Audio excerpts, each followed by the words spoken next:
So the next talk is by Mike Gates from the University of Edinburgh on colloidal doping of cholesterics and blue phases. Good morning, everybody. This talk has quite a lot of overlap with the previous one, to do with putting stuff inside, in this case, chiral pneumatics, to either induce or alter the defect texture. I'll say a little bit of introductory stuff about chiral pneumatics, their free energies and equations of motion. Remind you of what the phase diagram is, which comprises isotropic phase, cholesteric, and various blue phases. And then I'll cover three, and if I have time, four related topics to do with putting colloidal particles into such phases.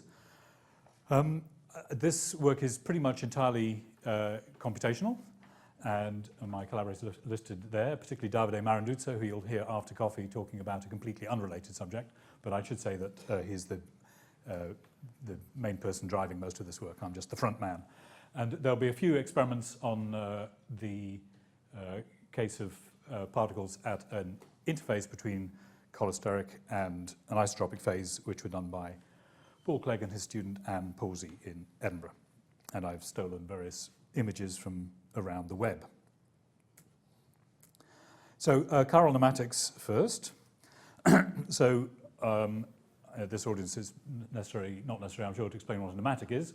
So you have a headless vector describing a state of pneumatic order, and if those molecules have chirality, or if you dope the system with a small percentage of chiral molecules, that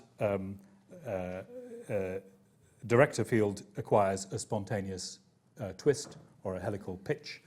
The typical wavelength of a cholesteric pitch like that, so it's a simple, this structure just repeated periodically in one dimension is the cholesteric phase. Typical pitch is a micron, which means that these phases are optically important because that's close enough to the wavelength of light to mean they do things to light. And for instance, because they can support more than one structure with under the same boundary conditions, then for a long time this has been the basis of powerless but switchable displays, which is the idea behind e-paper, and devices of this basic character are used on supermarket shelves the world over to have a device that has some kind of display but doesn't use any power except when it's being altered. So we have these chiral pneumatic molecules, and the important thing to recognize is that as well as the simple cholesteric phase, which just has a predictable twist with a one-dimensional periodic structure, if you introduce more chirality, the system would prefer to be more twisted than that in some abstract sense, and indeed to twist in more than one direction at the same time. So that's the origin of the blue phases. The basic structural element to think of here is in the bottom left of this slide, which is called a double twist cylinder. So here are, this is a molecular configuration which locally has a chiral twist in two axes at once. The double twist cylinder, however, cannot be extended periodically to fill space completely. The nearest you can do is fill space with the kind of stacking of double twist cylinders, which is the middle picture at the bottom of this slide. And when you create such a stacking, you find that there are topological defects in the interstices of the stacking. So, and that's got an ordinary half-integer disclination in the middle of that bundle of three double twist cylinders there. So if you stack these things in a regular arrangement, you get the ordered blue phases, blue phase 1 and blue phase 2. I'll remind you of their structures again later on, but there are different ways, as you can imagine, of stacking these double twist cylinders, and each of these different packings gives you a different disclination lattice. So the point here then is that the system is prepared to pay the price of a finite amount of line length per unit volume of disclinations in order to benefit from the double twist cylinders on the other side of the ledger. It's also possible to have disordered organizations of structures which are locally like this, and that is what is known as the blue phase 3. So when blue phases were first seriously looked at in the 1980s, they were a bit of a... Yes? How do you Well, I'll show you a lot of the disordered structure later on. Think of a crystal lattice made like this and then slightly melt it. So you can lose the periodicity, but you can have the same sort of local topological defect structure. And experimentally, how do they fit? How do they fit? How do you see it experimentally? How do you detect blue phase 3? Yeah. It has, well, firstly, you can calorimetrically, you can detect there's a different phase. It has different optical properties and has strange switching behavior in electric fields and so on. Well, I guess in particular it doesn't have Bragg peaks. It certainly doesn't have Bragg peaks. Okay. So as I was mentioning, the blue phases were studied a lot in the 1980s. At that time, they were a bit esoteric because they existed only in very narrow ranges of temperature, a couple of degrees. But in the last decade or so, they've been stabilized over almost arbitrarily large windows of temperature. So these are now device interesting, one might say. And one of the first such devices was based on a periodic blue phase in which you put it in an electric field, so you get slightly different lattice parameters in each of the three directions, and you can get this lasing red, green, and blue along the three principal axes of the lattice.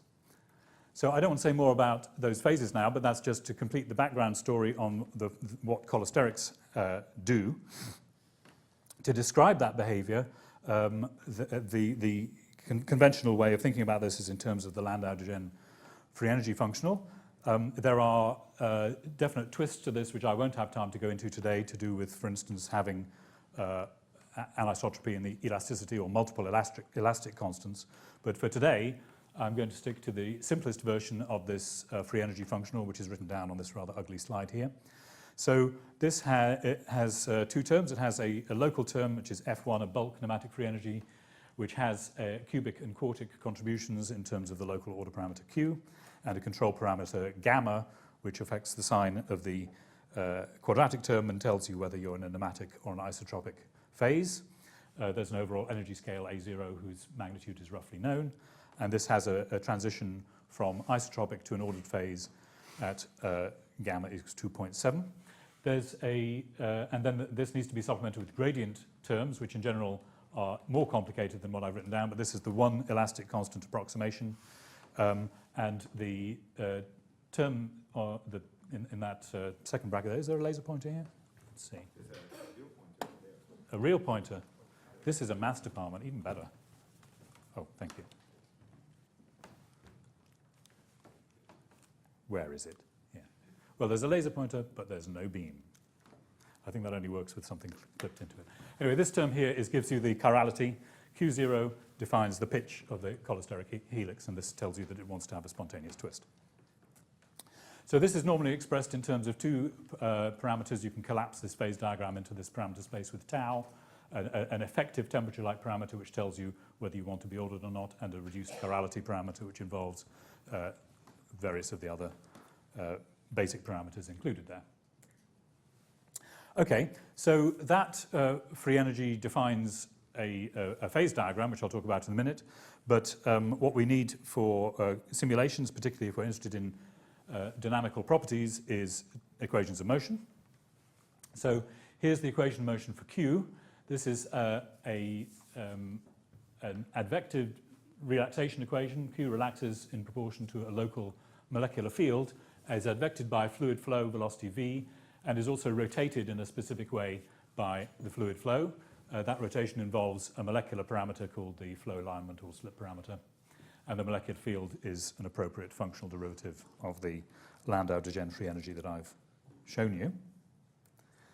And this talks to the Navier-Stokes equation, which tells you about momentum conservation, which is written down here. And the only thing that is to be remembered about the Navier-Stokes equation here is there's a stress term which involves derivatives again of the free energy. So the order parameter, if it's not in its equilibrium state, creates stresses that causes the fluid to flow. The fluid flows, and that moves the order parameter around. So that's the basic structure of the dynamical equations in the system. And to solve these computationally, we have a hybrid lattice-Boltzmann method, which we've been using in Edinburgh for some years now, where this is solved by finite difference which is fairly conventional. This is solved by a lattice-Boltzmann algorithm, which is also moderately conventional and is well adapted to use on very large computers. Do you have to worry about the fact that once you put it on a lattice, you broke the rotation variance? Well, Mike, can you repeat that question? yes. We recorded it. Yes. So the question was, do you have to worry about the fact that once you put this on a lattice, you've broken rotation invariance? Well, the answer is you do. But in fact, very often, say with the Navier-Stokes equation, you discretize it onto a rectangular grid anyway, and you have to worry about it there. So it's no worse a problem because you're using lattice-Boltzmann, really. So the way lattice-Boltzmann is constructed is it respects the lattice respects the isotropy of tensors up to second rank. So you'd need to have something quite sophisticated, quite nasty in there. Of course, you do have quite nasty things with the order parameter, but this is, well, one takes care. But that's a good question. Okay, so these are the equations which get solved numerically. So obviously those equations are dynamical, but using them is one way to find the phase diagram. So let me say a little bit about this. Using a closely related method, Julia Yeomans, who's here, and Gareth, yes, Julia, has just walked in. Or were you there already? Hi, Julia. This phase diagram, as drawn here, just has the cholesteric and the ordered blue phases, isotropic. This is tau, that's the reduced chirality here, and this has more than a superficial resemblance to the classical experimental phase diagram from the 1980s. There's one thing missing, of course, which is the amorphous blue phase 3. So this is something which we have been looking at in Edinburgh and have been able to add to this phase diagram. Let me just show you, though, what the structure of these phases are. So this has been known for a long time. This is what I'm plotting here is the disclination network. So the representation, what we do is we put a little sheath around the disclination network so you can see it. This is actually a contour map of the magnitude of the largest eigenvalue of the order parameter. So inside the sheath, you have the disclination core, basically. So blue phase 2 has this topology with these junction points. Blue phase 1, perhaps a little hard to see here, but the disclination lines here run straight through the structure with no junctions. So blue phase 3, which occurs at higher chirality still, and we don't know exactly what the boundaries of this phase are, but we've found specific instances of kappa and tau for which this kind of structure, which is an amorphous melted analog of blue phase 2, has got a lower free energy within the Landau-Dijen functional than blue phase 2 or indeed any other ordered candidate that has been suggested. So, yes? Is it fluid in the sense that if you run the dynamical equations, this structure moves around? Well, this is... Amorphous in the sense that it's random but just sits there? Well, this is an incredibly good question and was the subject of a talk I gave in a Gordon conference last week, which several people are here. So the question is this a glass? We don't know yet. So that's a separate talk. We don't condone commenting on... No, sorry. I'm not allowed to tell you what I said at last week's Gordon conference, of course, let alone what people said to me about it. This may or may not be a frozen amorphous structure, and that's something we're trying to understand at the moment. And it would be nice to have experimental input onto that as well as just the numerical one. Excuse me, there is a critical point separating Yes. isotropic from DB3. Yes. Do you get it? Do we get it? The answer is not yet, because we only have very limited data here. This is a very difficult structure to create. We have to do that by a rather complicated quenching process. We're not sure that we ever have found the minimum of the free energy. All we are sure is that this structure has a lower free energy than the ordered phases in a region here. It is isotropic, so there's no objection to it having a critical point, and we know that that's experimentally the case. But to track this all the way around there at the moment is beyond us numerically. Does that answer your question? Yeah. There are analytical calculations for O5, Yes. which always competes with DB3. That is perfectly true. So O5 is indeed the asymptotic ordered phase for some reason in the Landau-Dijen functional, even though it's not experimentally so. This also has a lower free energy than O5. We have checked that in this region here. Well, actually, the region we checked it in is just slightly off this plot. But we have states for which that's true. Question, yes? Okay, one short question. Blue phase 1 and blue phase 2 are regular lattices of double twist helices. So the blue phase 3 is not somehow a regular lattice. It's an irregular lattice. Okay. So think of it as a melted blue phase 2. Disordered, but with a similar local topology. Okay. So I should move on because this talk is meant to be about putting colloids into these structures. But that's all right. We have plenty of time. So, so we've been adding colloids for a while. And not surprisingly, we started with the simpler kinds of case. So I want to say a bit about putting particles into cholesteric phases. And in particular, something we studied is if you put particles into a cholesteric phase and then you start pulling the particles around, what is the nature of the behavior seen there? So this experimentally is what would be termed microrheology. Namely, probing the flow behavior of the material by in a small neighborhood by pulling particles through it. Okay, so this will start to resonate quite substantially with the previous talk, I expect.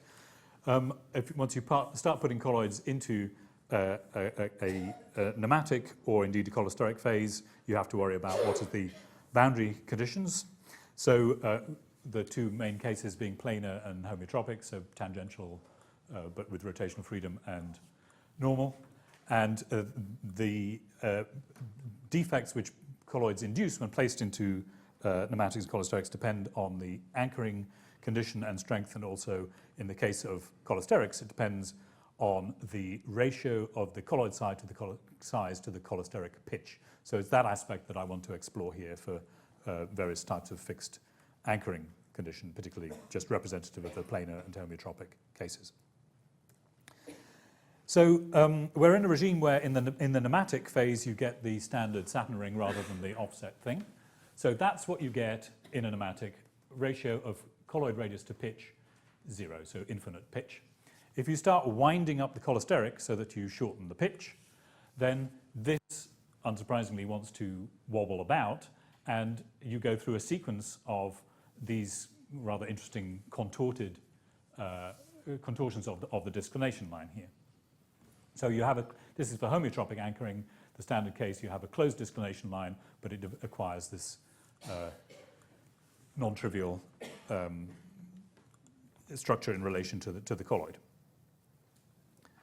If you switch to planar anchoring, now maybe this, okay, so this again we saw on the handle bodies in the previous talk. This is a disclination line which ends in a surface defect that we've previously referred to as a boujum. I wonder if it's a semi-boujum, given the discussion that was had just earlier. It's the ending of an ordinary half-charged disclination line on a surface with planar anchoring. So I don't know what to call it. Anyway, it will be called a boujum or semi-boujum in this talk.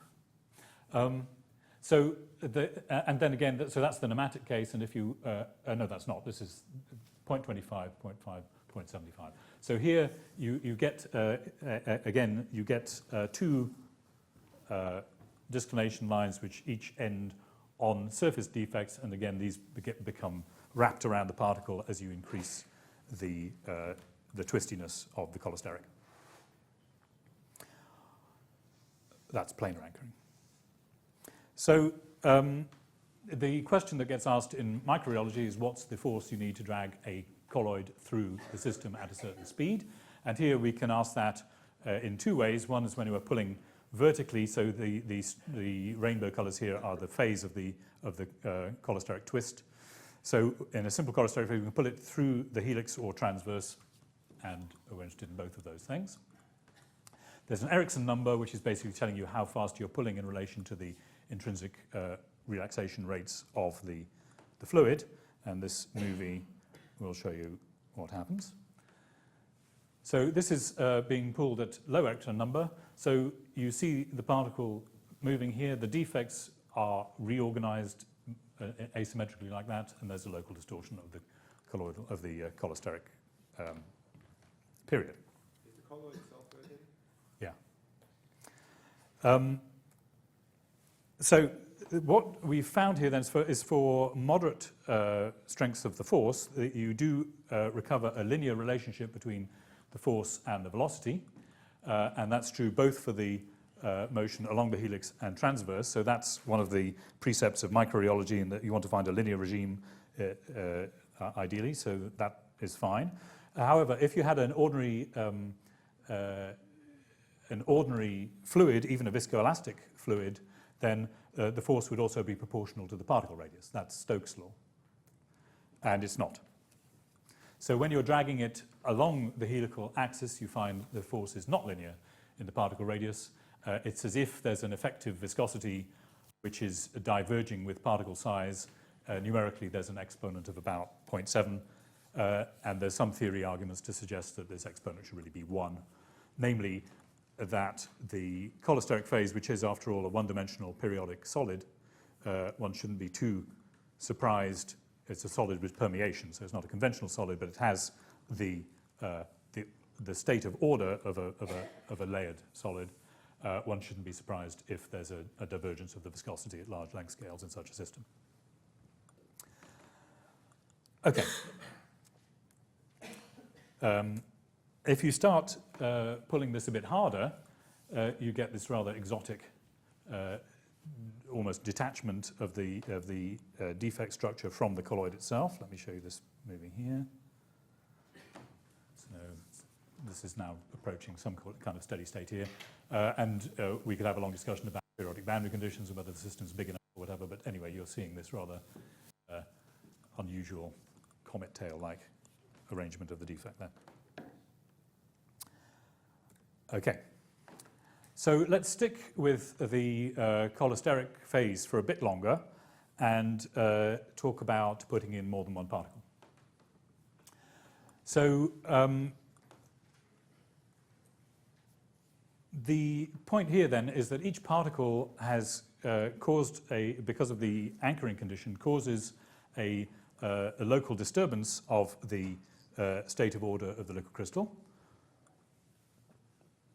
So you have some kind of elastic distortion field, and also you have, say, with planar anchoring, you have the disclination lines, which are part of that disturbance to the liquid crystal ordering. And not surprisingly, if you have a particle which disturbs its surroundings like that, that creates a local excess free energy density, and you may be able to save some free energy by overlapping those disturbances. So you might certainly expect that particles would have some kind of anisotropic and relatively short-range attraction. You can also think of this as some kind of valency, in which if you've got these defect lines here which end at 2 points on the particles, you can imagine those swapping between particles to create structures like this, and indeed you do see structures like this. So you can think of that as a kind of a defect-mediated bonding interaction, which itself depends on the orientation of the particles in relation to the local director field and the cholesteric pitch direction. So there's a nice paper by Mackay and Denniston on that in 2011.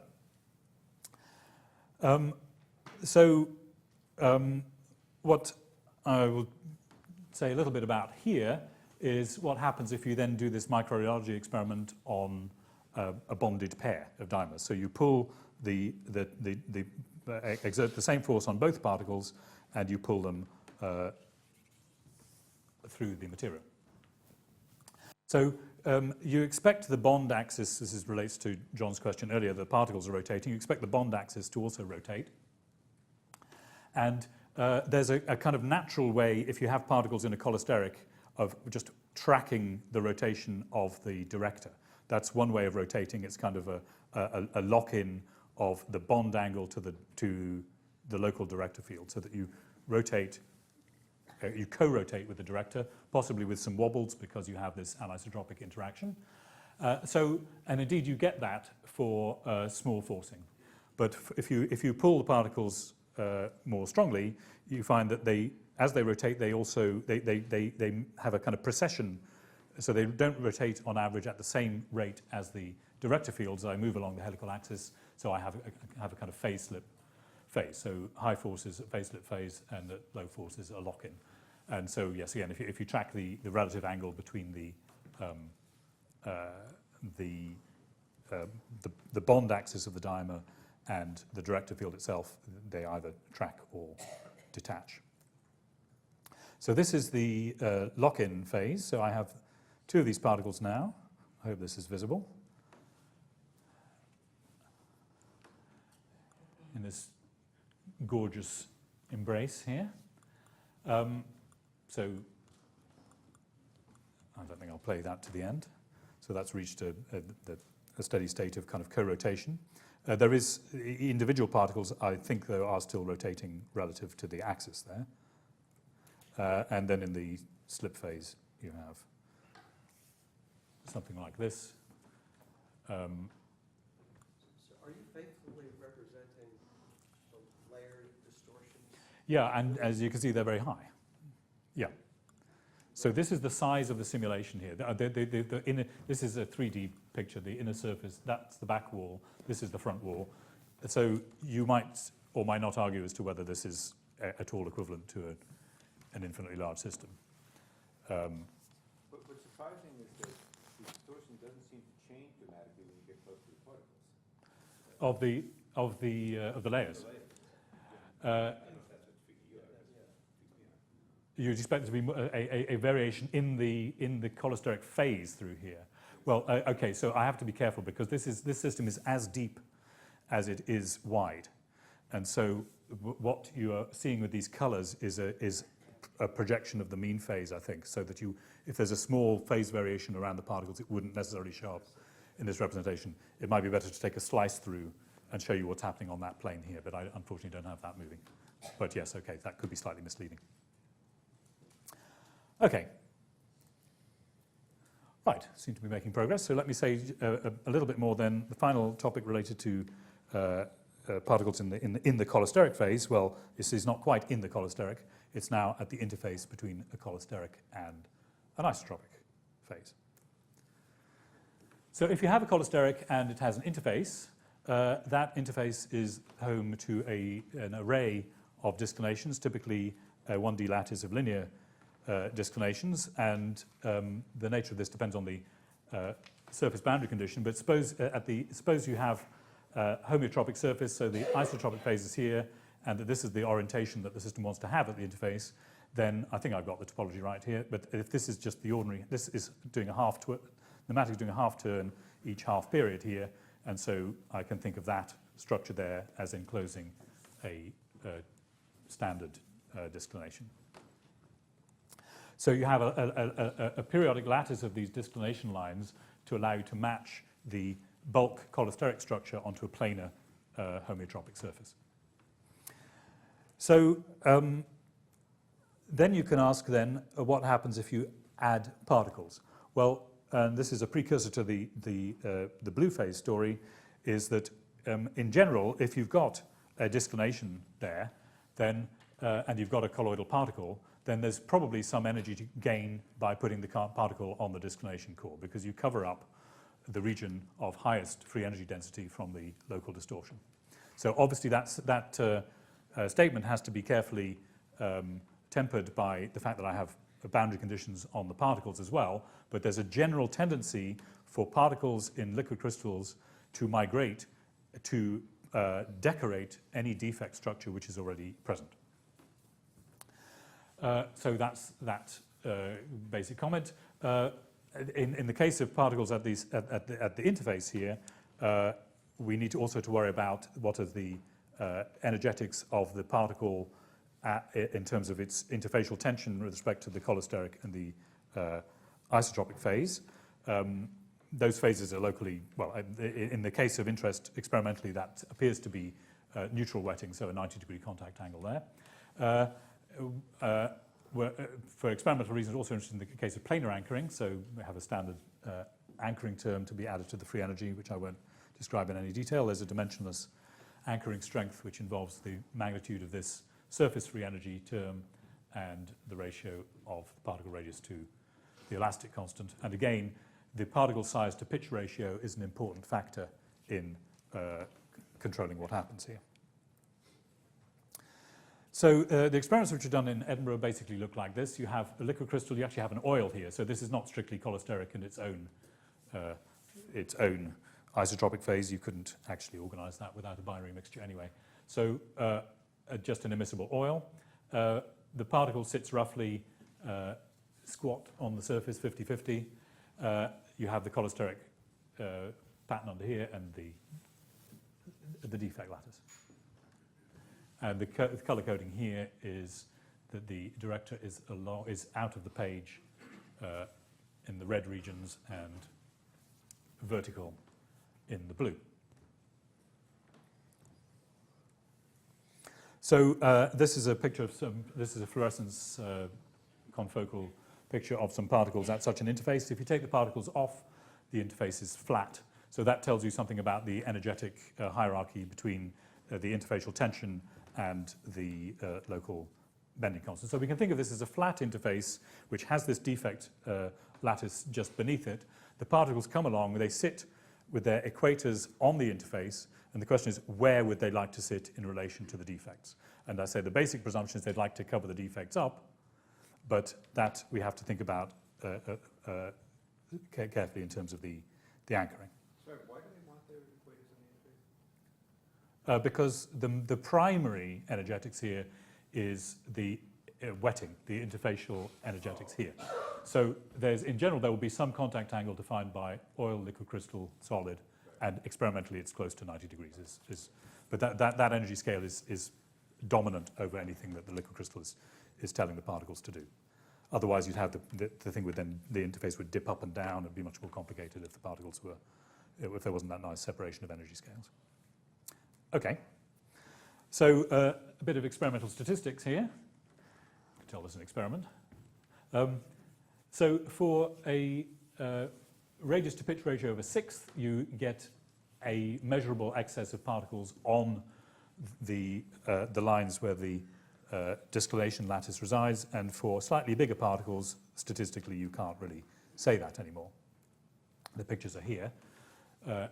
So here are some particles. This is a dimer and a colloid on decorating the defect lattice. This is at a higher particle size, and the two comments here is, firstly, there's a bit of a mess. Secondly, you can also see distortion of the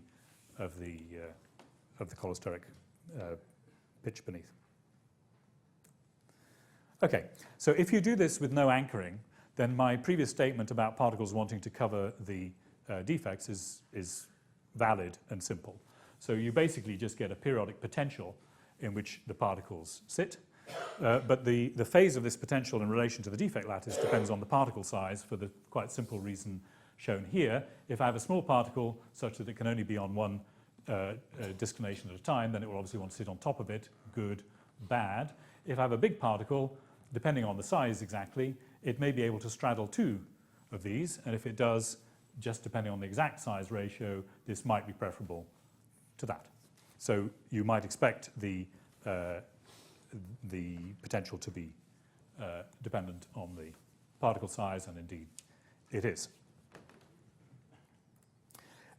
If you allow for anchoring, slightly different things happen. If you look at these potentials here, for the small particles, it's pretty much as I've described it.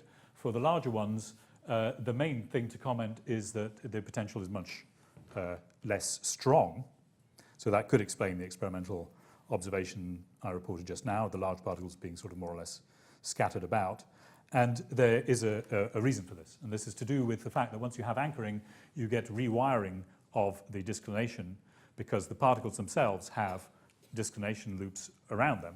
So if this is a particle with its defect line and the two surface endpoints there, so if I put that on top of a disclination line, I can get a kind of bonding between the underlying disclination and the ones on the surface of the particle.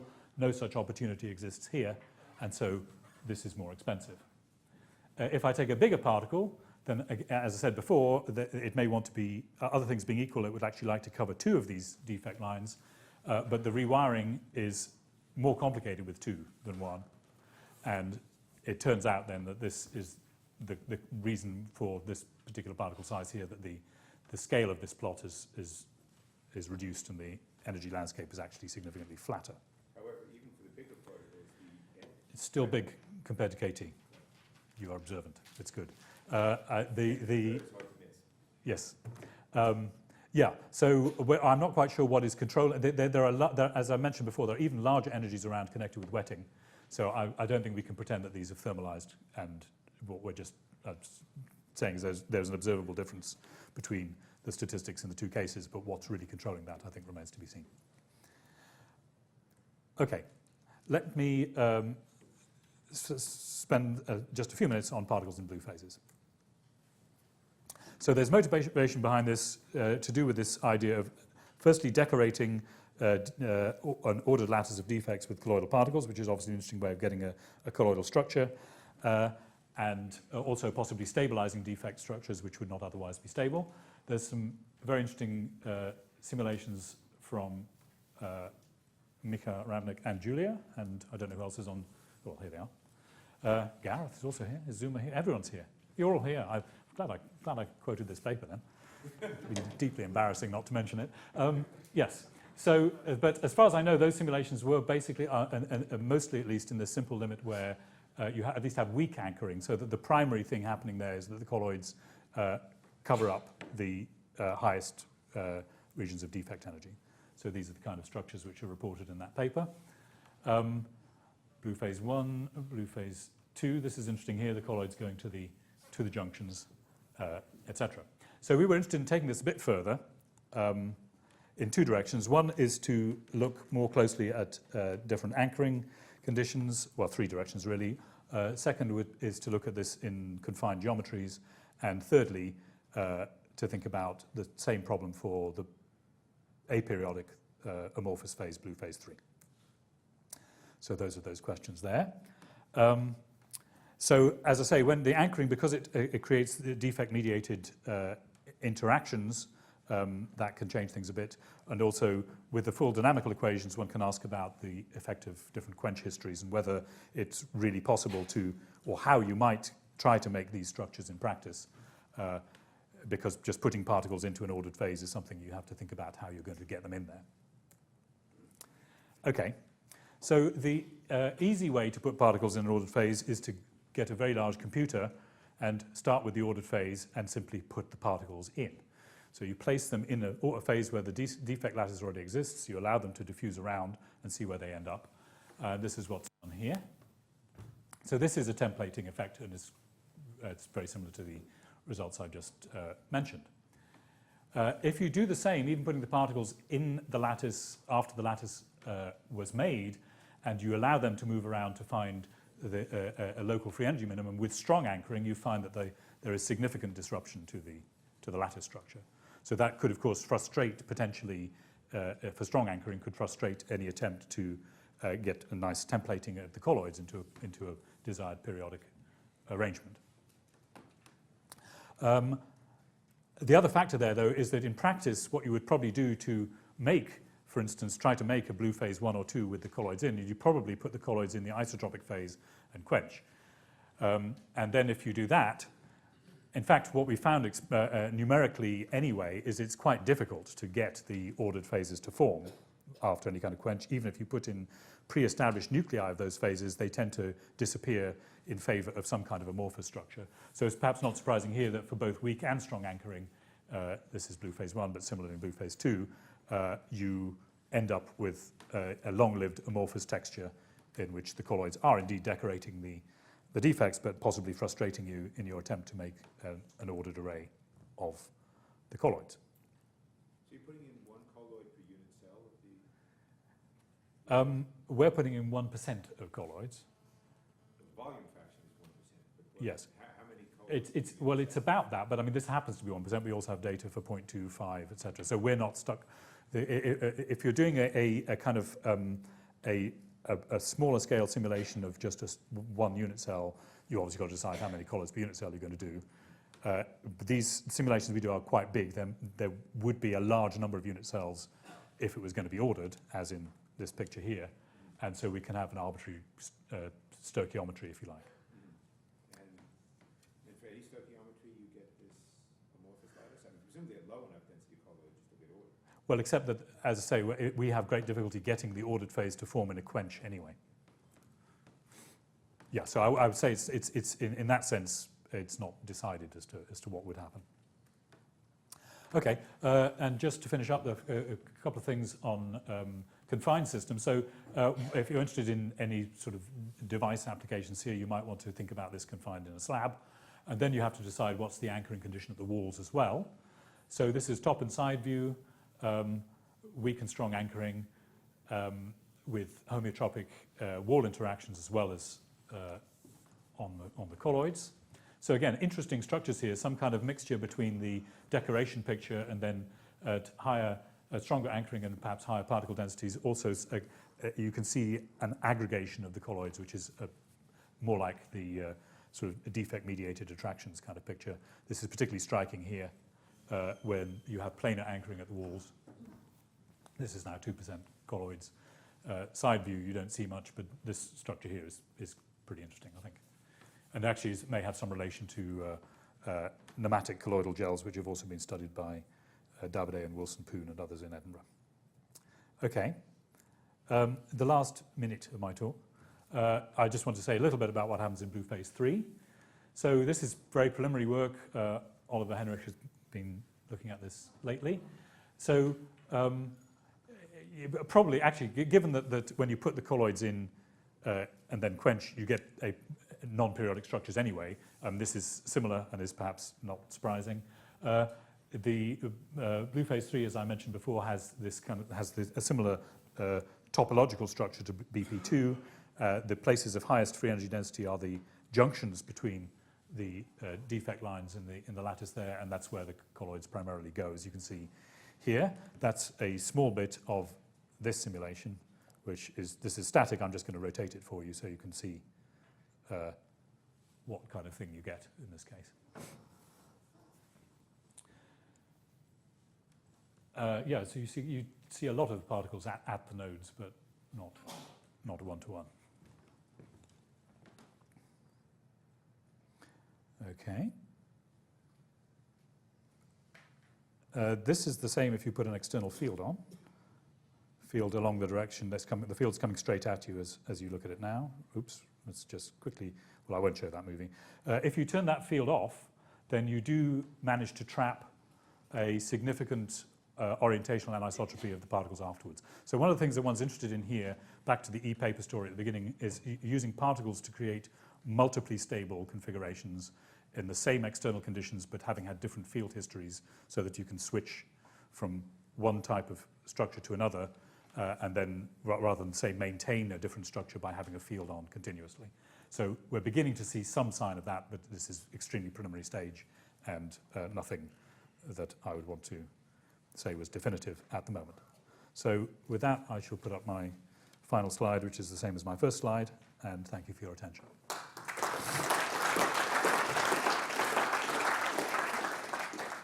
Thank you very much. There is time for some questions. Hi. I'd like to ask you again about this amorphous network Yes. that you're showing. The visual similarities with network glasses are Yes. striking, and Yes. I imagine you could define even a bond-bending stiffness from the liquid crystal energetics as well as the stretching. And so the question I would ask you, if I push that analogy, as you know very well, that the mechanical properties of those structures are typically controlled by the mean coordination number of those networks, as in this works by Phillips and Thorpe. Yes. And typically they would respond very differently in shear and bulk if Yes. you treat them as solid. What is roughly the coordination number of those networks if you view, say, the junction as nodes and Well, okay, so in blue phase 2, it's 4. no, And in blue the fa- amorphous Yeah, well, what we haven't done is calculate the mean coordination number. Right. You see a lot of 4-fold junctions. You also see some 6 and 8. And so I'm not sure what mean Z would be. It's interesting you mentioned the bond bending energy. I'd not thought of that. I agree that in principle one might be able to think of it in those terms. in the which local case, induction yeah. approximation. For So we're vortex. beginning to do some mechanical and rheological computations on those structures. It's very difficult to get to any kind of static or low frequency regime in those. But those are very interesting questions. What about experiments on it? Sorry.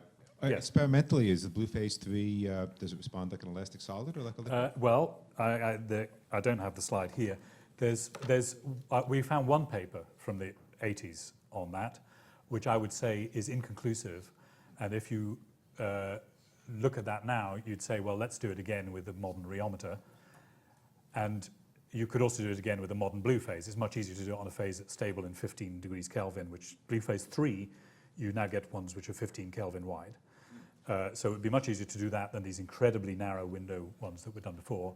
And part of my plea to any experimentalist present is please help by taking a look at these things, because I think there's a whole list of questions about the new generation of blue phases, which, I mean, many of them were developed here in Cambridge, some in Japan, but the groups working on those with every justification are very focused on devices and getting them to work in, you know, as optical switches and things like that. So the basic questions which were not properly answered in the 80s should all be asked again for these new samples now, which, because they could be, many of them I think could be answered by completely standard experiments, and it would be very interesting to know. So one last question. Yeah. You need a microphone, I'm sorry. It's being recorded. I mean, blue phase 1 does form in nature, and I know it's really hard to get it in the simulations. Blue phase Have 1, you- yes. Well, all of them really, Yes, yes. all the ordered phases. Yes, so yes. have you any clue about why and about how these things actually do nucleate and grow? Well, okay, so our simulations are done with the single elastic constant approximation, as I mentioned, and there is some suggestion which came from, there was an interesting paper by Castles and Terentjev a couple of years ago, saying that, and I think they're not the only people who have this idea, that if you look at the materials in the newer blue phases, they tend to have rather high flexoelectric things going on, so that there's a coupling between local polarization and the distortion, and the minimum description of that, you do need to have more than one elastic constant, and it may be that even the same simulations done with a carefully chosen relaxation of the one elastic constant might help stabilize those phases enough that you'd find them more easily kinetically as well as thermodynamically, but I actually don't know. So I would suggest that we wait for coffee. There's coffee waiting for us at the University. We'll be back here at 11.